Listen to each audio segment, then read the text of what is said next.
আমার প্রিয়জনেরা, প্রভু যীশু খ্রিস্টের নামে আপনাদের সকলকে শুভেচ্ছা জানাই। জায়গাটা কেমন দেখতে, কি সুন্দর, কি তাই না?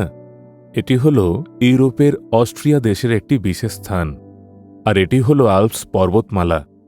যেদিকেই তাকান চারিদিকে পাহাড় আর পাহাড়, আর সেই পাহাড়ের মাঝে ছোট ছোট অনেক বাড়ি। মানুষ সেই পাহাড়ের উপরেও বাড়ি তৈরি করে সেখানে বসবাস করছে। দেখতে সত্যি কত সুন্দর, কত অপূর্ব। সত্যি ঈশ্বরের সৃষ্টির মহিমা দেখে আমি অভিভূত হচ্ছি। প্রভুর প্রশংসা হোক। ঈশ্বর চাইলে সুযোগ পেলে আপনারাও একদিন এই জায়গাগুলোতে আসতে পারেন, এই সৌন্দর্য উপভোগ করতে পারেন এবং সেই ঈশ্বরের প্রশংসা করতে পারেন। আচ্ছা, আজ প্রভু আপনার জন্য কি বাক্য দিয়েছেন জানেন?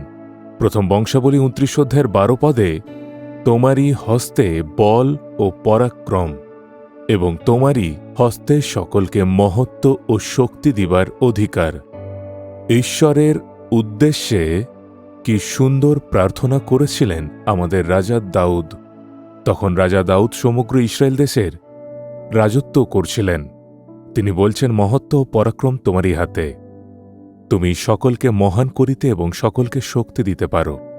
আপনি কি জানেন তিনি কেন এই কথা বলেছিলেন?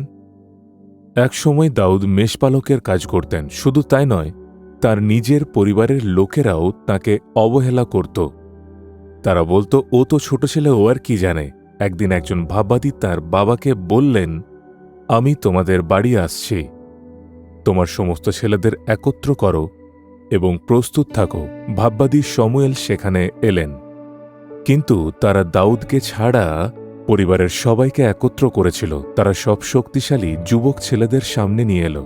শমূয়েল এক একজন করে তাদের দেখলেন এবং বললেন, না, এ সে ব্যক্তি নয়।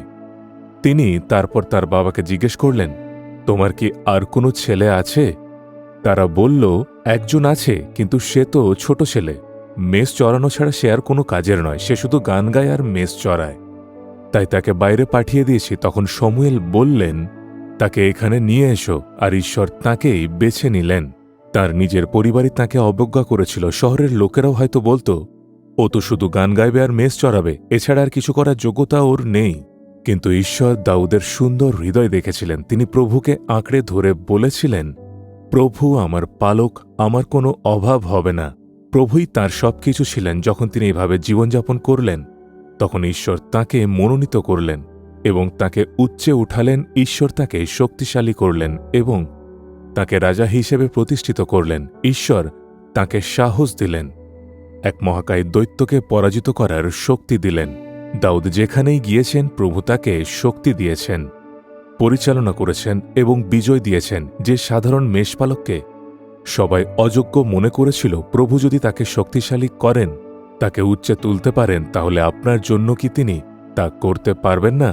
আপনাকেও কি সবাই অবহেলা করছে? সবাই কি বলে আপনার কোনো জ্ঞান বুদ্ধি নেই, আপনি জীবনে কিছুই করতে পারবেন না?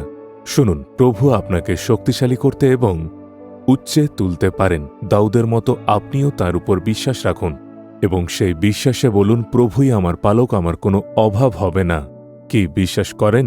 তাহলে বলুন, প্রভু তুমি আমার পালক, তুমি আমার যত্ন নেবে, তুমি আমাকে শক্তিশালী করবে এবং আমাকে উচ্চে তুলবে। তুমি সকলকে শক্তিশালী ও উচ্চে তুলতে সক্ষম, আমাকে উচ্চে তোলো। আমি তা বিশ্বাস করি যিশুর নামে, amen, amen. Jesus redeems Bengali YouTube চ্যানেলটি সাবস্ক্রাইব করুন, বেল আইকনটি ক্লিক করুন আমাদের প্রতিদিনের নতুন প্রোগ্রাম সম্পর্কে আপডেট পেতে।